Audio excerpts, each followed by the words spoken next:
Palak cream soup కి కావలసిన పదార్థాలు: వెన్న 2 టేబుల్ స్పూన్లు, బిర్యానీ ఆకు 1, ఉల్లిపాయ ముక్కలు 1 కప్పు, వెల్లుల్లి 3, పాలకూర 1 కప్పు, పాలు 1 కప్పు, ఉప్పు తగినంత, మిరియాల పొడి 1 టేబుల్ స్పూన్, పంచదార చిటికెడు, corn flour 1 table spoon, fresh cream అరకప్పు. పాలక్ క్రీమ్ సూప్ తయారు చేసుకునే విధానం: ఒక పాన్ లో వెన్న వేసి వెల్లుల్లి రెబ్బలు, బిర్యానీ ఆకు, ఉల్లిపాయ ముక్కలు, పాలకూర వేసి వేయించుకోవాలి. ఇది కాస్త చల్లారాక బిర్యానీ ఆకు తీసేసి కొద్దిగా నీళ్లు పోసి మిక్సీ పట్టి పేస్ట్ సిద్ధం చేసుకోవాలి.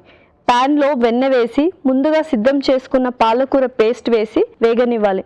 దీనిలో ఉప్పు, మిరియాల పొడి, పంచదార, కొద్దిగా నీళ్లు పోయాలి. ఆ తర్వాత కార్న్ ఫ్లోర్ లో కొద్దిగా నీళ్లు వేసి బాగా కలిపి దీనిలో వేసి మరగనివ్వాలి. ఆ తర్వాత ఫ్రెష్ క్రీమ్ వేసి దగ్గర పడనివ్వాలి. స్టవ్ ఆఫ్ చేసి పాలు వేసి బాగా కలుపుకోవాలి. ఆపై ఫ్రెష్ క్రీమ్ తో గార్నిష్ చేసి సర్వ్ చేసుకుంటే tasty palak cream soup ready.